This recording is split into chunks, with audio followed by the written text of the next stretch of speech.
প্রতিবেশীরে বেদম পিটাইলেন কোনো একটা কারণ ছাড়া।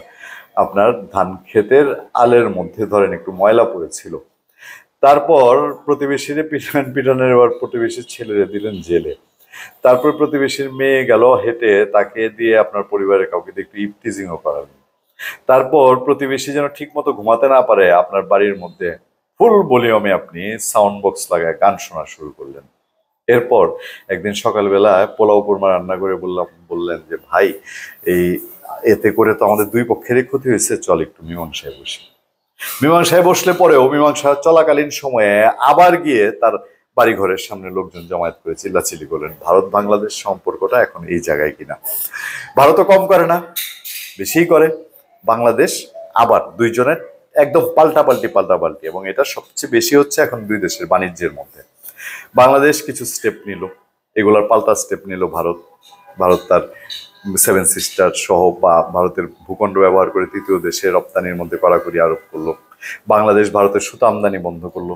এখন ভারত তার স্থলবন্দর ব্যবহার করে দিয়ে বাংলাদেশের খুব গুরুত্বপূর্ণ এখন যাতে এফেক্ট পড়ে, মানে এতদিন ধরে গালিগালাজ করেছেন, এই ধর এই আর তোরে ছাড়বো না, এরকম একটা সিচুয়েশনে ছিলেন আর কি।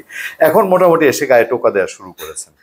তো এই সিচুয়েশনের মধ্যে এই যখন প্রতিবেশীর একটা আওয়াজ করতে করতে ঘুমাইতেই দেন না শান্তি মতো, তখন বুঝলেন না বিষয়টা তো ভালো হচ্ছে না। এখন এসে বলছেন যে আরে ভাই, এইসব করলে তো দুইজনেরই ক্ষতি, আসেন আমরা একটু মিটমাট করি। বাংলাদেশের অবস্থাটা তাই হয়েছে।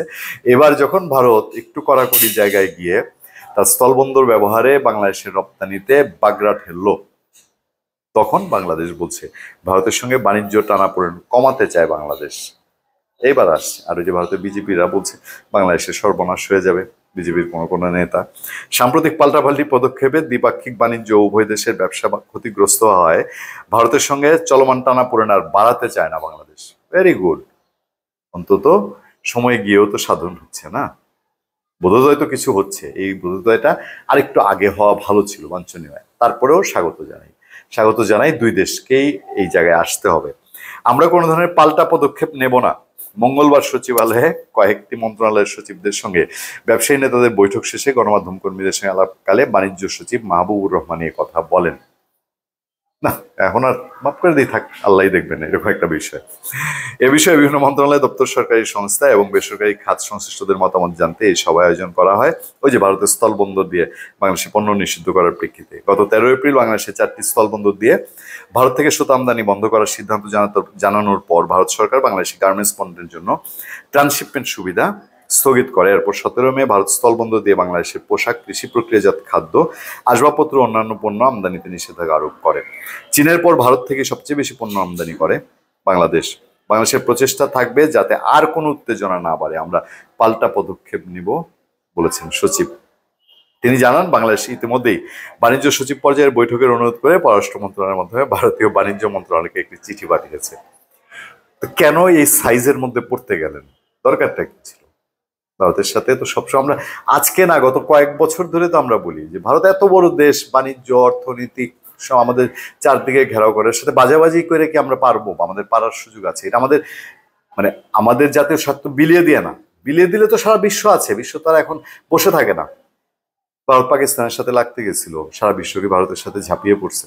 তো অন্যায়ভাবে বাংলাদেশের সাথে লাগতে গেলে ভারতের ক্ষতি হবে।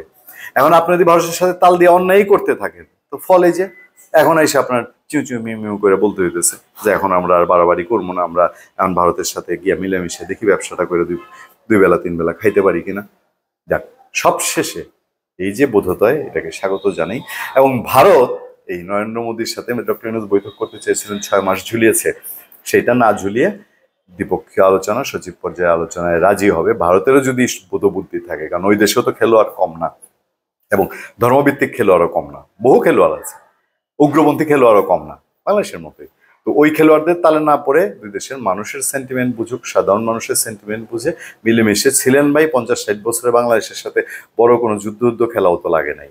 তো মিলেমিশে থাকাই ভালো। ধন্যবাদ সবাইকে, ভালো থাকবেন, সুস্থ থাকবেন, সত্য করুণা এবং সহনশীলতার সাথে। আপনার সাথে আমি আতিক রহমান, পূর্ণিয়া।